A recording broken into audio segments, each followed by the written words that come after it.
When you were a child, you used to lay in bed and have a fear that there was something in the closet, that there was some monster under your bed, or perhaps the shadows that were coming outside of your window were actually coming to get you.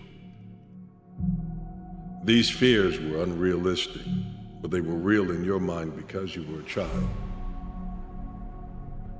But as you matured, you began to see and realize that it was just your imagination. And in your mind, the things that the worst situation, the worst scenarios were always going to come true. But if the mind is that powerful, you have to be able to turn and use it for your own good. I think about controlling my own mind. Sure, we are physical beings, but we are our minds. What I do know is this: your mind, the thing that is listening and comprehending these words right now, that is you. And you can control it. You are the machine, and you can control it. People ask me, how do I get tougher? Be tougher. How can I wake up early in the morning? Wake up early. How can I work out consistently every day? Work out consistently every day. See, wherever we have stopped in our dream, we stopped at a place called willingness. Anybody that's fallen short of their goals, they ran into something that they were not willing to handle. Because in order to reach your dream, in order to make things happen, there must be a willingness to do what is required. Life is not about what happens to you. It's about how you respond to what happens to you. When life hits you, blow after blow, blow after blow, when you leave here and it's like, man, this is the greatest time of my life, and then you go through a season of hurt, you go through a season of pain, how are you gonna respond? The people that I know that live a legendary life, create legendary things, and actually live in greatness, they already know how they're gonna respond whenever it shows up.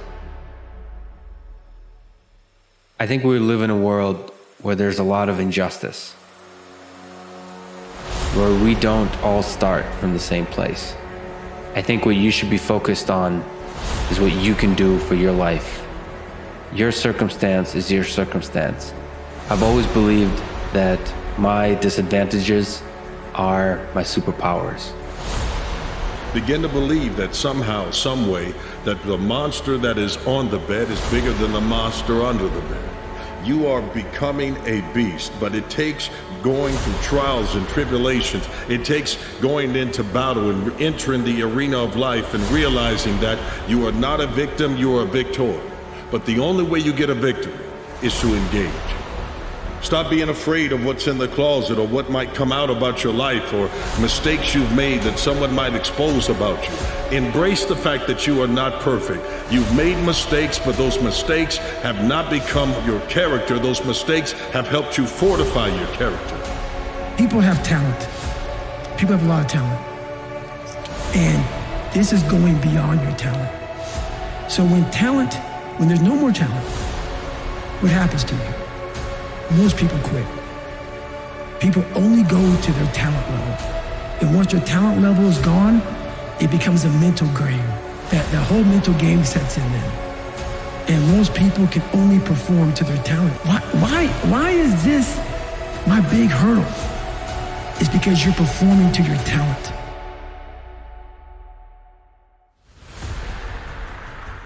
The journey to success, or in really any endeavor, can be a very painful journey, and you can feel very alone. And it's designed that way. I'm getting all this rejection and negative feedback from people. I've got haters. That's the road you're on. Those are the signs you're on the road less traveled. Those are the signs you're on the path that most people aren't going to be on. That you're going to a place most people aren't going to go in their lives. And so what comes with deciding to be great, deciding to do something awesome with your life, is all of those things. What am I willing to do with my energy, my time, and my knowledge to produce the results? That's the bottom line. What are you willing to do?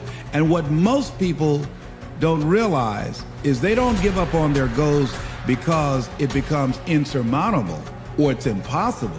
Is that they just looked at what they wanted and they just decided within themselves, consciously or unconsciously, I'm not willing to produce this result. It's the bottom line.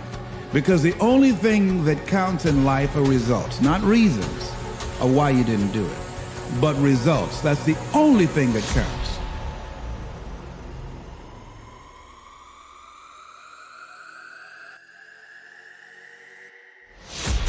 You have control over your mind. You just have to assert it.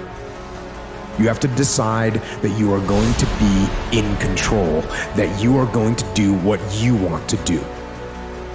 Weakness doesn't get a vote. Laziness doesn't get a vote. Sadness doesn't get a vote. Frustration doesn't get a vote. Negativity doesn't get a vote. Your temper doesn't get a vote. So next time you are feeling weak or lazy or soft or emotional, tell those feelings they don't get a vote. You are becoming more than you ever imagined. You're a better person than people understood you to be because of what you've been through. But what you've been through allows you to be an expert to a whole lot of other people. You can now speak to people in confidence and tell them that just as you made it through, so can they. Because you have learned and matured that the imagination begins with an image. And if you can make an image of yourself, if you can believe about yourself that there's something great in you, then you can become that. It starts with an image. Look in the mirror and confidently say to yourself, I am more than I ever thought. I am stronger than they know. I am more powerful than I ever believed. I am capable of doing things that no one has seen me do before.